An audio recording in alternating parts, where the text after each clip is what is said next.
تراوی 8 ہیں یا 20 یا پھر مرضی پر ہے، جو جتنی چاہے پڑھ لے، جتنی چاہے پڑھ لے۔ میں نے دنیا میں کوئی ایسی مسجد نہیں دیکھی جس میں جتنی چاہے تراویاں پڑھی جا رہی ہوں۔ بعض لوگ فتویٰ تو دیتے ہیں کہ کوئی عدد متعین نہیں ہے، لیکن وہ فتویٰ مارکیٹ میں چلتا پوری دنیا میں کہیں بھی نہیں ہے۔ یا تو کہیں پوری 8 ہو رہی ہوتی ہیں یا کہیں پوری 20 ہو رہی ہوتی ہیں، کیونکہ جب آپ کہیں گے نا جتنی چاہو پڑھ لو، امام نے ایک دن 8 پڑھا دی، اگلے دن 12 پڑھا دی، پبلک پکڑ کے امام کو کوٹ دے گی کہ ابے تو کیونکہ مائنڈ لوگ لے کے آتے ہیں پہلے سے کہ ہم نے کتنی پڑھنی ہے، کتنی ہوں گی یہاں پہ۔ تو بعض فتوے صرف کچھ اسکالرز بیٹھ کے چلا دیتے ہیں مارکیٹ میں، وہ چلنے والے نہیں ہوتے، وہ خود اس پہ خود عمل نہیں کر رہے ہوتے۔ اہل حدیثوں کی مسجد میں جہاں بھی جائیں 8 ہی ہو رہی ہیں، حالانکہ وہ فتویٰ دیتے ہیں کہ جتنی چاہے پڑھ لو، لیکن پھر جتنی چاہے پڑھ لو تو پوری دنیا میں آپ 8 ہی کیوں پڑھ رہے ہو؟ پھر ان کو پتا ہے کہ بھائی اسپیسیفک جب تک کوئی عدد نہیں بتایا جائے گا اس وقت تک عوام کے لیے اس پر عمل کرنا ممکن نہیں ہوگا۔ اسی وجہ سے چاروں اماموں کا اجماع ہے جو تابعین تبع تابعین کے دور میں تھے کہ کم سے کم کتنی رکعتیں ہیں؟ 20۔ 3 امام کہتے ہیں 20 رکعتیں اور امام مالک کہتے ہیں 36 رکعتیں۔ تو اب یہ عدد متعین کیے بغیر چلنا ممکن نہیں ہے۔ تو چونکہ فقہا دین کو زیادہ سمجھتے ہیں نا، انہوں نے عدد متعین کیا ہے۔ اور ویسے بھی تراویح خلاف قیاس ہے۔ نفل نماز میں اتنی ساری پبلک کو جماعت کے ذریعے اکٹھا کرنا یہ عام حالات میں جائز نہیں ہے، بدعت عمل ہے، کیونکہ اس کے جائز ہونے کی ہمارے پاس کوئی دلیل نہیں ہے۔ یہی وجہ ہے کہ رمضان عید کا چاند نظر آتے ہی تراویح غائب ہو جاتی ہے۔ اگر یہ عام نوافل کی طرح جماعت کے ساتھ جائز ہوتی تو امام صاحب کہتے یار ہم نے پورے رمضان نوافل پڑھے جماعت سے تو اب حرام تھوڑی ہو گئے، چلو آج دوبارہ پڑھ لیتے ہیں۔ نہ، ان کو منع کیا جائے گا، کیوں؟ نبی صلی اللہ علیہ وسلم سے ثابت نہیں ہے۔ تو عدد بھی متعین ہے اور دن بھی متعین ہے۔ جیسے اگر یہ تہجد ہے تو تہجد کے تو دن بھی متعین نہیں، عدد بھی متعین نہیں ہے، تہجد تو پورے سال ہے۔ تو جیسے رمضان کی یہ جو تراویح ہے نا، اس کے دن متعین ہے کہ صرف رمضان کی راتوں میں ہی ہوگی، اور کیفیت بھی متعین ہے کہ جماعت سے ہوگی مسجدوں میں، تو اسی طرح یہ کہنا کہ عدد متعین نہیں ہے یہ عقل سے بالاتر ہے۔ حضرت عمر نے یا تو 20 رکعتیں شروع کی تھی یا 8، کیونکہ 2 ہی روایتیں ملتی ہیں حضرت عمر سے، 8 والی بھی ملتی ہے 20 والی بھی۔ ہم کہتے ہیں اس 8 والی پر پوری روئے زمین میں کہیں بھی عمل نہیں ہوا، اور اس 8 کی سند میں اضطراب ہونے کی وجہ سے ضعیف بھی ہے۔ بڑے بڑے محدثین نے اس کو ضعیف قرار دیا ہے۔ جو اسکالرز یوٹیوب پہ آ کے یہ کہتے ہیں نا کہ بالاتفاق صحیح ہے، خدا کی قسم جھوٹ بولتے ہیں۔ وہ اتنے دھڑلے سے آج کل جھوٹ بولا جاتا ہے نا سوسائٹی میں کہ لوگ اس کو سچ سمجھنا شروع کر دیتے ہیں اور پھر چیلنج کرتے ہیں کوئی یہ گولڈن سند ہے، کوئی 8 رکعت والی حدیث کو ضعیف نہیں ثابت کر سکتا۔ ہم جب کہتے ہیں کہ ہم جب حوالے پیش کرتے ہیں، میری آڈیو بیان ہے اس پہ پورے میں نے حوالے پیش کیے ہیں کہ کتنے لوگوں نے اس کو مسترب کہہ کے، مسترب حدیث بھی ضعیف ہوتی ہے، اس کو رد کیا ہے، تو وہ اس کا جواب ہی پی جاتے ہیں۔ وہ چیلنج ان کے چل رہے ہیں، لوگ ان کے حوالوں سے متاثر ہیں۔ تو اگر وہ 8 رکعت والی حضرت عمر سے ثابت ہوتی تو اس دور میں کتنی رکعتیں مشہور چلتی؟ 8۔ حرم میں بھی 8 ہوتی، مسجد نبوی میں بھی 8 ہوتی، اور 1400 سال سے حرم اور مسجد نبوی میں 8 ہی چلی آ رہی ہوتی۔ ابو حنیفہ بھی 8 کے قائل ہوتے، امام شافعی جیسے محدث اور مجتہد بھی 8 کے قائل ہوتے، امام احمد جو امام بخاری کے استاذ ہیں وہ بھی 8 کے قائل ہوتے، امام مالک بھی 8 کے قائل ہوتے، اور عبداللہ بن مسعود بھی 8 پڑھ رہے ہوتے، اور عثمان بن عفان بھی 8 پڑھ رہے ہوتے۔ ہم کہتے ہیں کہیں کوئی ضعیف روایت بھی نہیں ملتی کہ عثمان بن عفان کے دور میں 8 ہوئی، حضرت علی کے دور میں 8 ہوئی۔ 20 والی تو بہت ساری ملتی ہے ہمیں۔ تو اس لیے، اور تواتر عملی بھی ملتا ہے۔ 150-200 سال پہلے فقہا بیان کرتے ہیں کہ پوری روئے زمین پر ہمیں کوئی بھی مسجد نظر نہیں آتی، ٹریولنگ ہوتی تھی نا اس زمانے میں بھی، کہ کہیں بھی ہمیں 20 رکعت سے کم 1 رکعت مل رہی ہو۔ اور ویسے بھی ایک بات ہے، محدثین نے اس نماز کو تراویح کا نام دیا ہے، یہ بہت اچھی طرح سمجھو۔ یہ ہم نے نام نہیں دیا کہ علماء دیوبند یا حنفی یا شافعی لوگوں نے، اس نماز کو تراویح کا نام کس نے دیا؟ بولو، محدثین نے۔ اس پہ باب جو باندھا جاتا ہے نا تراویح کا، یہ میں اور آپ نہیں، کون؟ محدثین۔ اب تراویح کا جو لفظ ہے نا وہ 8 رکعتوں پہ فٹ ہی نہیں بیٹھتا ہے، کیونکہ امام بہقی حدیث لے کر آئے ہیں، روایت لے کر آئے ہیں، حدیث سے میری مراد روایت، کہ اسلاف جو اس کو تراویح کہتے تھے اس لیے کہ اس میں ہر 4 رکعتوں کے بعد لوگ تھوڑا سا وقف کرتے تھے، تو 4 رکعتوں کو انہوں نے ترویحہ کہنا شروع کر، روح آرام کو کہتے ہیں، ترویحہ اس سے نکلا ہے۔ 4 رکعتوں کے بعد کیا کرتے تھے؟ آرام۔ تو اس لیے ہر 4 رکعت کے بعد، ہر 4 رکعت کو ایک ترویحہ۔ تو اب محدثین نے اس کو نام کیا دے دیا؟ تراویح، فقہا اور محدثین نے۔ تو اس کی وجہ محدثین بیان کرتے ہیں کہ تراویح کا نام اس لیے دیا گیا کہ ہر 4 رکعتوں کے بعد تھوڑا ریسٹ کیا جا رہا ہے۔ اب مجھے بتاؤ، یہ جو عربی لغت میں نا ایک ترویحہ 4 رکعت اور تراویح جمع اقصی ہے، عربی میں جمع کے لیے کم سے کم 3 فرد ہونا ضروری ہے۔ جیسے رجل، ایک آدھ، بھائی چل رہی ہے ریکارڈنگ؟ رجل ایک آدمی، رجلانی دو آدمی، رجال دو سے زیادہ. تو تراویح دو ترویحوں سے زیادہ. دو ترویحیں بنتے ہیں 8 رکعتیں اور تراویح بنتی ہے 8 سے زیادہ. کتنی زیادہ یہ اس میں سب آ سکتا ہے. تو 8 رکعتوں پہ تو تراویح کا لفظ فٹ ہی نہیں بیٹھتا. تو محدثین اس کو تراویح کیسے کہیں گے اور تراویح کے باب کیوں باندھیں گے؟ اس زمانے میں اگر 8 رکعتیں ہو رہی ہوتی محدثین کے دور میں تو اس کو ترویحتین کہا کہتے نا، وہ تراویح سے تعبیر نہ کرتے. سمجھتے ہو کہ نہیں سمجھتے؟ اور تراویح ہے بھی جمع اقصا. جمع اقصا کا مطلب عربی میں 2 قسم کی جمع ہوتی ہے، ایک جمع قلت اور ایک جمع کثرت. افعل، افعال، فعلۃ، افعلۃ، یہ 4 وزن جمع قلت کے ہیں 3 سے لے کے 9 تک. اور جمع اقصا کہتے ہیں جیسے مساجد، یہ جمع اقصا ہے، بہت ساری مسجدیں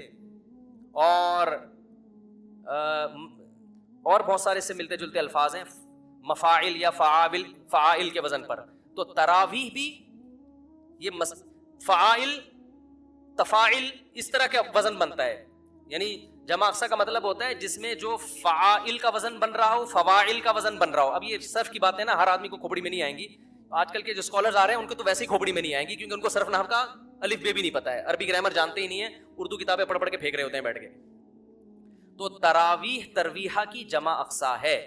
ترویحہ تفعیلہ اور تراویح تفاعیل. تو تفاعیل کا وزن جمع اقصا کا وزن ہے. یہ جمع کثرت پہ دلالت کرتا ہے. محدثین نے صدیوں پہلے اس نماز کو تراویح کہا، جس سے پتہ چل رہا ہے ایک ترویحہ نہیں ہے، 2 ترویحیں نہیں ہیں، 3 بھی نہیں ہیں، 3 سے زیادہ ہیں، کثیر ترویحیں ہیں. کثیر ترویحیں ہیں. جب کثیر ترویحیں ہیں تو وہ 8 اور 12 رکعتیں بھی نہیں ہیں، زیادہ ہیں وہ. تو جو حضرات اپنی مسجدوں میں 8 رکعت تراویح پڑھتے ہیں تو بھائی آپ اس کو تراویح کی نماز ہی نہ بولو، ترویحتین بولو. اچھا انہوں نے بھی یہ کام کرنا شروع کر دیا، اب اس کو تراویح بولنا چھوڑ کے صلاۃ اللیل بولنا شروع کر دیا ہے کہ ہم صلاۃ اللیل بولیں گے، تراویح بولیں گے ہی نہیں اس کو. یہ آپ ایک اور مصیبت میں پھنس جاؤ گے. آپ ایک ٹینشن سے تو بچنا چاہ رہے ہو لیکن آپ ایک دوسری ٹینشن میں پھنس جاؤ گے. وہ ٹینشن یہ ہے کہ محدثین کے دور میں یہ صلاۃ اللیل ہے تو صلاۃ اللیل ہی، وتر بھی صلاۃ اللیل ہے، تہجد بھی، ہر نماز جو رات کو پڑھی جائے وہ صلاۃ اللیل ہے. لیکن محدثین نے، یہ میں نے نہیں، ٹھیک ہے نا، محدثین اور فقہاء نے اس کو الگ نام اس لیے دیا تھا یہ بتانے کے لیے کہ یہ صلاۃ اللیل عام صلاۃ اللیل جیسی نہیں ہے، اس کے کچھ احکام دوسری نمازوں سے ڈفرینٹ ہیں. اس میں بڑی جماعت ہوگی، ایک امام کے پیچھے لوگ پڑھیں گے اور عشاء کے بعد پڑھی جائے گی یہ. جبکہ صلاۃ اللیل کب پڑھی جاتی ہے؟ جو تہجد جس کو آپ صلاۃ اللیل، وہ رات کے آخری حصے میں. تو تراویح آپ کو رات کے آخری حصے میں پڑھنی چاہیے. پھر اس میں آپ بڑی جماعت قائم نہ کریں، کیونکہ رسول اللہ صلی اللہ علیہ وسلم نے جو 3 دن رمضان میں جو نماز پڑھی ہے وہ 3 دن کے بعد آپ نے ترک کر دی تھی. تو جو نماز آپ نے ترک کی ہے وہ آپ کنٹینیو کیوں پڑھ رہے ہو رمضان میں؟ بھائی کیا دلیل ہے آپ کے پاس؟ آپ کہتے ہو حضرت عمر نے شروع کی ہے، تو حضرت عمر نے جو شروع کی ہے اس کو محدثین نے تراویح کہا ہے. صلاۃ اللیل تو ہے وہ، لیکن اس کو الگ سے بھی ایک نام دیا ہے.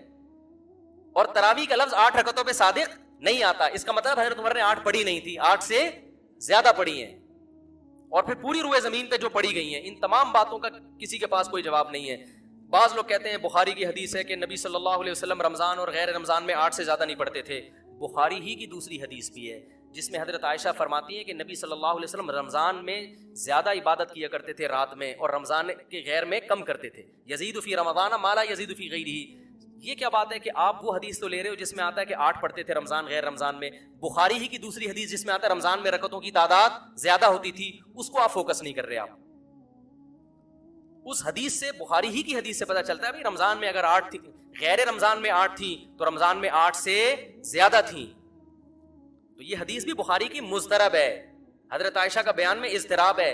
حدیث کی سند ٹھیک ہوتی ہے بعض دفعہ، لیکن سند صحیح ہونے کے باوجود جب 2 حدیثوں میں ٹکراؤ ہوتا ہے تو وہ حدیث قابل استدلال نہیں رہتی. ہم یہ کہتے ہیں کہ امی عائشہ کہتی ہیں کہ ایک طرف کہہ رہی ہیں کہ رمضان میں آپ 8 پڑھتے تھے، دوسری طرف کہہ رہی ہیں 8 سے زیادہ پڑھتے تھے. ہم کہتے ہیں 8 والی حدیث کی تائید ہمیں دوسری حدیثوں سے نہیں ملتی. رمضان میں 8 سے زیادہ پڑھتے تھے، اس کی تائید میں دوسری صحیح حدیثیں موجود ہیں. لہذا ہم امی عائشہ کی یا بخاری کی وہ حدیث کو لیں گے جس میں 8 سے زیادہ کا ہے، اور رمضان کا تقاضا بھی ہے کہ 8 سے زیادہ پڑھتے ہو آپ. تو حرمین کا تواتر دیکھ لو صدیوں سے، پوری امت کا تواتر دیکھ لو، وہ سارا آپ نے ایک طرف رکھ دیا اور 8 کو پکڑ کے آپ بیٹھ گئے جس پہ تراویح کا لفظ ہی فٹ نہیں بیٹھتا. اور آخری بات یہ، بعض لوگ کہتے ہیں، امام احمد بن حنبل نے ترمذی میں نقل کیا ہے کہ تراویح کی کوئی تعداد متعین نہیں ہے. ترمذی میں امام احمد بن حنبل کا قول امام ترمذی نے نقل کیا ہے. لیکن یاد رکھو امام ترمذی کے جو اپنے شاگردوں کی کتابیں ہیں نا, جو فقہ میں ان کے شاگرد ہیں, اس میں امام احمد بن حنبل نے 20 رکعت کو ترجیح دی ہے. لہذا کوئی اس حوالے سے آپ کو دھوکہ نہ دے. ترمذی کا حوالہ پیش کیا جاتا ہے کہ امام احمد کہتے ہیں اس بارے میں کچھ بھی منقول نہیں ہے, کوئی یعنی مختلف تعداد منقول ہے. دوبارہ بتاتا ہوں, دیکھو امام ترمذی نے جب تراویح کے باب کے تحت احادیث ذکر کی ہے نا, تو اس کے نیچے امام احمد بن حنبل کا قول نقل کیا ہے کہ اس بارے میں یقینی طور پر کوئی عدد ثابت نہیں ہے, جو بھی تعداد منقول ہے ان میں سے کسی کو بھی اختیار کیا جا سکتا ہے. جبکہ میں کیا دعویٰ کر رہا ہوں, امام احمد بن حنبل کے نزدیک کتنی رکعتیں افضل ہیں؟ 20 رکعتیں. تو کوئی یہ حوالہ دے کے آپ کو کنفیوز کر سکتا ہے. تو خوب سمجھ لیں, جب کسی مجتہد سے دو مختلف قول منقول ہوتے ہیں, ایک قول ان لوگوں سے جو فقہ میں ان کے شاگرد ہیں اور ایک قول جو حدیث میں شاگرد ہیں, تو مسائل میں اس قول کو ترجیح ہوتی ہے جو فقہ میں ان کے شاگرد, کیونکہ وہ قانون بیان کر رہے ہیں. امام احمد بن حنبل کی جو فقہ کی کتابیں ہیں جس میں امام احمد بن حنبل کا فتویٰ نقل کیا گیا ہے, جو ان کے جتنے شاگرد ہیں جس کو فقہ حنبلی کہا جاتا ہے, وہ سب اس پر متفق ہیں کہ امام احمد بن حنبل کے نزدیک کتنی رکعتیں ہیں؟ 20 رکعتیں ہیں. تو وہ زیادہ اس ترجیح ہے. دوسری بات یہ کہ امام ترمذی نے جو امام احمد بن حنبل کا قول نقل کیا کہ ان کی نظر میں کوئی تعداد متعین نہیں ہے, اس سے بھی 8 پھر بھی مراد نہیں ہے, کیونکہ امام ترمذی نے جو روایت پیش کی 16 رکعتوں والی, 20 رکعتوں والی اور 20 سے بھی زیادہ رکعتوں والی, تو وہ ان میں ترجیح دے رہے ہیں کہ یہ سب ثابت ہے. 8 کی امام ترمذی نے کوئی حدیث نقل کی نہیں ہے, تو 8 تو پھر بھی امام احمد بن حنبل کے 8 کا تو امام احمد بن حنبل تذکرہ ہی نہیں کر رہے ہیں. نہیں آ رہی بات میرا خیال ہے. تو یہ ایک خالصتاً علمی ٹاپک ہے. میرا اس پر ایک آڈیو بیان موجود ہے تراویح, پوری سندیں پڑھ کے میں نے اس کی تحقیق کی ہے. اور یہ بھی یاد رکھو, آج کل بعض اسکالرز گڑبڑ یہ کرتے ہیں, یہ بہت ہو رہا ہے یوٹیوب پہ, یہ منجن بہت بک رہا ہے. ایک حدیث ہوگی, بیان کرنے والا بھی صحابی ایک, اس سے بھی نقل کرنے والا ایک, وہ حدیث مختلف کتابوں میں ہے. تو پتہ ہے کیا کہتے ہیں, 6 حدیثیں اس بارے میں کتنی حدیثیں ہیں؟ ابے بھائی 6 حدیثیں نہیں ہیں, ایک حدیث ہے, اس حدیث کو مختلف محدثین نے لیا ہے. یہ منجن بڑا بک رہا ہے یوٹیوب پہ. پھر وہ حوالے دیتے ہیں, بخاری میں بھی حدیث نمبر فلاں فلاں فلاں, اس میں بھی یہ مسلم میں حدیث نمبر فلاں فلاں فلاں, مشکات میں حدیث. حالانکہ مشکات میں تو حوالہ دینے کی ضرورت ہی نہیں ہے, کیونکہ مشکات تو بخاری سے لے رہی ہے. یہ منجن بک رہا ہے یوٹیوب پہ, اور بڑے مشہور اسکالر ہیں, میں نام نہیں لیتا, آج کل بہت سارے اسکالر یہ کام کر رہے ہیں. میں دوبارہ بتاتا ہوں کرتے کیا ہیں. جو اپنے مسلک کی تائید میں جب حدیث پیش کریں گے نا, حدیث صرف ایک ہوگی اور اس کے مخالف درجنوں حدیثیں ہوں گی. لیکن وہ منجن کیسے بکے گا؟ عوام تو سامنے بیچاری پڑھی لکھی ہوتی نہیں دینی اعتبار سے. وہ منجن ایسے دکھتا ہے کہ یہ حدیث بخاری میں حدیث نمبر فلاں فلاں فلاں فلاں, مسلم میں حدیث نمبر فلاں فلاں فلاں, اس میں بھی ہے ترمذی میں حدیث نمبر فلاں فلاں فلاں. ابے یار یہ تو چل رہا ہے نا, اس کو آگے لے آئیں. ترمذی میں حدیث نمبر فلاں فلاں فلاں. آدمی کہتا ہے یار اتنی ساری حدیثیں, اور یہ مولویوں کو کیا ہو گیا؟ پھر آپ کہتے ہیں مشکات میں حدیث نمبر فلاں. حالانکہ مشکات مستقل حدیث کی کتاب نہیں ہے, وہ یا تو بخاری سے لے رہی ہوگی یا مسلم سے یا اور کسی کتاب سے. تو جب بخاری کا حوالہ دے دیا تو کمبخت مشکات کا حوالہ کیوں دے رہا ہے؟ ٹھیک ہے نا. یہ ایسے ہی ہے جیسے میں کہوں کہ یہ حدیث بخاری میں فلاں اور ریاض الصالحین میں فلاں صفحے پر, تو ریاض الصالحین نے تو بخاری سے ہی لیا ہے نا. یہ منجن بک رہے ہیں, اور حدیث صرف ایک ہی ہے, وہ نقل کرنے تو وہ درجنوں حدیثیں نہیں کہلائے گی, وہ ایک حدیث کہلائے گی. زیادہ حدیثیں جب کہلائیں گی کہ کم سے کم ایک سے زیادہ صحابی اس کو نقل کر رہے ہوں, یا کم از کم صحابی کے تو 2-4 شاگرد نقل کر رہے ہوں نا. تو یہ منجن آج کل بک رہا ہے, لوگ بھرم میں آتے ہیں. میں نے جب تراویح پر بیان ریکارڈ کروایا نا, آڈیو بیان ہے, پوری سندیں پڑھ کے, اس میں صاحب نے دعویٰ کیا تھا کہ 8 رکعت تراویح پہ 8 حدیثیں ہیں. حالانکہ 2 حدیثوں کو کیا بنا کے پیش کر دیا تھا. ایک بخاری والی حدیث جس میں آتا ہے کہ نبی رمضان غیر رمضان میں 8 پڑھتے تھے, جس کا تراویح سے تعلق ہی نہیں ہے. دوسری حدیث حضرت عمر سے, وہ بھی ایک ہی حدیث تھی, اس کو گھما کے کتنے 7 حدیثیں بنا کے پیش کی ہے. تو یہ منجن مارکیٹ میں بک رہے ہیں, ملتے جلتے ناموں سے دھوکہ نہ کھائیں. دیکھو دین قرآن و سنت کا نام ہے, اور قرآن و سنت کی وہ فہم جو ائمہ اربعہ نے جس کو سمجھا نا, اسلاف نے جس کو سمجھا, وہ فہم کو آج کے اسکالرس پہ آپ ترجیح دو, چاہے وہ سعودیہ کا اسکالر ہو, چاہے وہ دبئی کا ہو, چاہے وہ پاکستان کا ہو. آج کے اسکالرس پہ اعتماد نہیں کیا جا سکتا. لوگ کہتے ہیں مکہ کے اسکالر نے فتویٰ دیا ہے. بھائی مکہ کے اسکالر میں بھی دونوں طرح کے لوگ ہیں. وہاں بھی ایسے لوگ بھی ہیں جو مضبوط علم والے لوگ ہیں، اور ایسے لوگ بھی ہیں جو سرکاری ٹائپ کے ہیں، گورنمنٹ جو کہہ رہی ہے وہ فتویٰ دے رہے ہیں. ابھی تو وہاں تو کھلا اتنا آسان ہو گیا سعودی عرب میں، لیکن اس میں بھی آپ کو فتویٰ مل جائے گا کہ وہ صحیح ہے. تو تحقیق کہاں ہو رہی ہے؟ تو ابھی تو حکومتوں کے بڑے اثرات ہیں. یہ تو پاکستان بچا ہوا ہے، یہاں کے علماء ابھی بھی بہت حد تک حکومت کے دباؤ سے بچے ہوئے ہیں. لہذا یہاں غلط اسکالر بھی بھرپور ملیں گے، صحیح اسکالر بھی بھرپور ملیں گے. لیکن یہ میں آپ کو بتا دوں کہ جب تک پراپر وے میں انسان علم حاصل نہیں کرتا اور اپنے علم کو اسلاف سے جوڑتا نہیں ہے، صرف اپنی کھوپڑی استعمال کر کے لوگوں کو گائیڈ کرے گا تو وہ غلط گائیڈنس کی طرف لے جائے گا، وہ لوگوں کو صحیح رہنمائی نہیں کرے گا. یہ بڑا مسئلہ ہے آج کل. تو آپ اپنے علم کو اسلاف سے جوڑیں اور دیکھیں ماضی کے فقہا کیا کہتے تھے. ان میں غلطی کا امکان کم ہے، آج کل لوگوں میں غلطی کا امکان زیادہ ہے، کیونکہ علم اٹھ رہا ہے، علم پھیل نہیں رہا. حدیث میں آتا ہے قرب قیامت میں علم اٹھے گا. ظاہر ہے اس سے سائنس اور ٹیکنالوجی کا علم مراد نہیں ہے، وہ تو پھیل رہا ہے، اس سے دین کا علم مراد ہے. اور اسکالرز آ کے آج کیا بات کرتے ہیں؟ آج جو نالج لوگوں کے پاس ہے وہ پہلے نہیں تھی. بھائی آپ تو حدیث کے خلاف بات کر رہے ہو. حدیث سے پتہ چلتا ہے کہ آج نالج کم ہو رہی ہے، پہلے دین کی نالج زیادہ تھی. بہت ہو گیا میرے بھائی.